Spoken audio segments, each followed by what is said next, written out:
Hey, you just tuned in for another episode of MixelPix. This is an episode of Transformers Time Warp. Hey, before we get started, don't forget to like, comment, and subscribe. There are new MixelPix episodes every Thursday. Previously on Transformers Time Warp.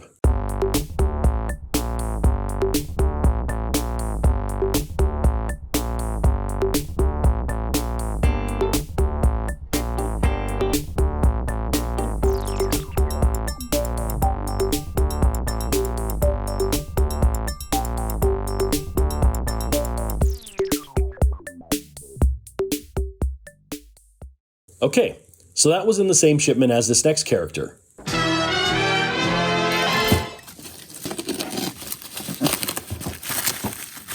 Here we have Transform and Rollout's version of Jazz, TR-01 Hova / Agent Meister.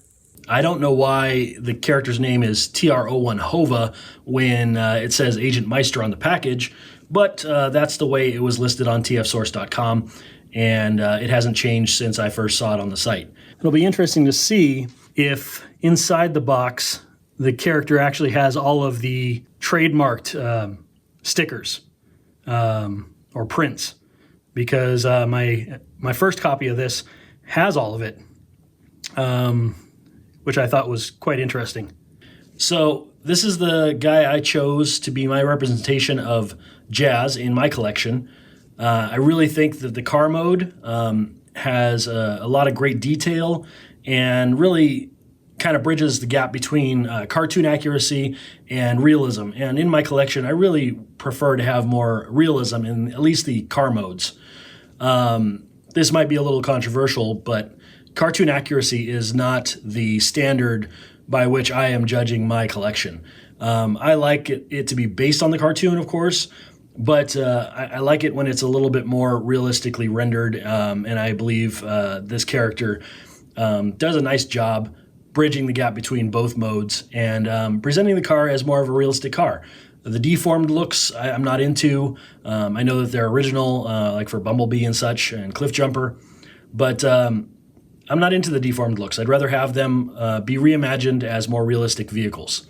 So this is a rebuy for me. I was concerned about one of the arm joints on my version of Agent Meister maybe not being strong enough in the long run. So I decided that maybe I'd buy this one and keep it as a safety or resell it. But now one of the questions I want to have answered is, does this version or does this this copy look the same as the previous copy? The previous copy has all sorts of stickers and things on it that aren't shown on the packaging.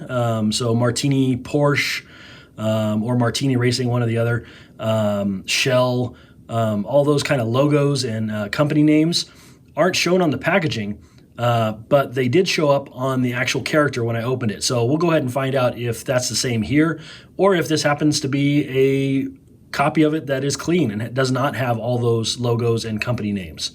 So let's go ahead and open this up and find out.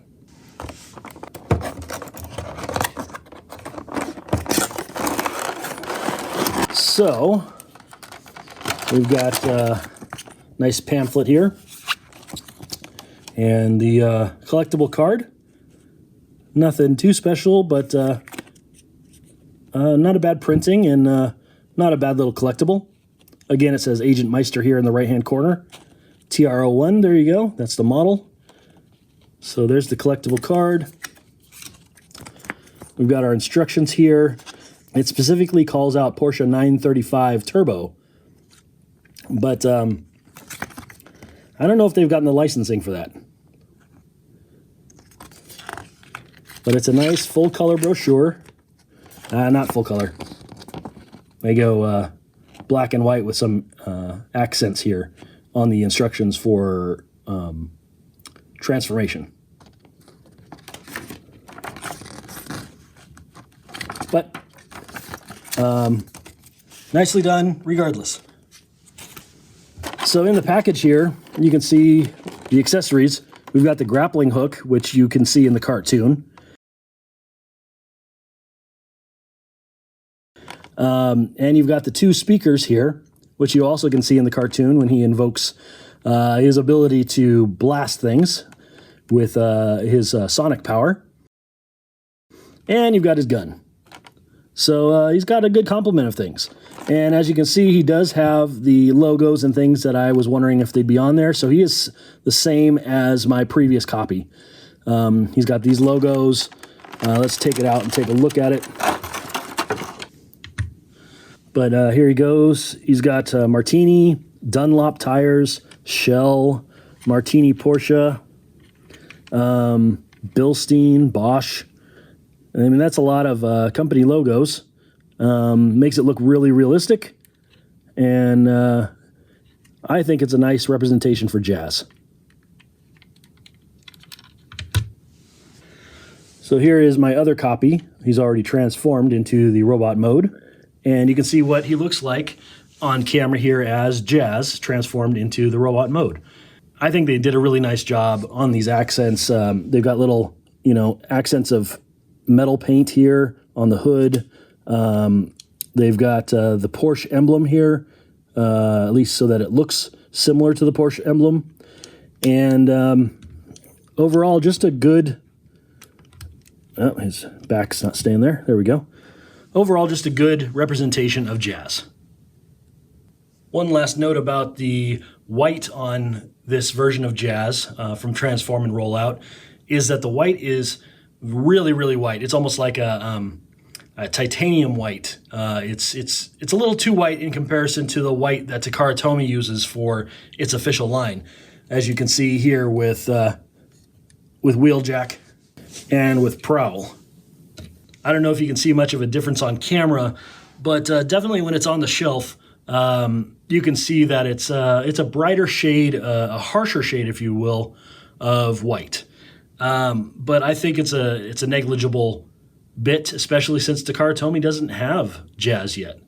I hope they will, but I don't know if that's going to be the case.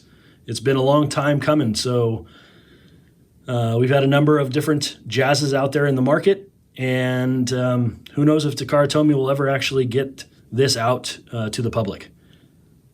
So there we go, that's it. Check out the unboxings for the other two bots in this shipment, LaHire, DX9's version of Hot Rod, shown at the beginning of this video, and MP10G, Optimus Prime, the Transformers Ghostbusters mashup from Hasbro and Takara Tomy. Thanks for joining me for another installment of Transformers Time Warp.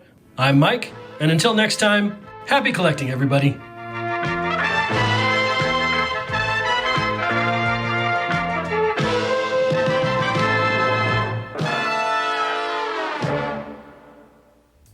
Hey, thanks for watching the video. I really appreciate it. I hope you enjoyed it. If you did, please like and subscribe for more MixelPix videos, and leave me your comments below about what you liked and you didn't like about the video.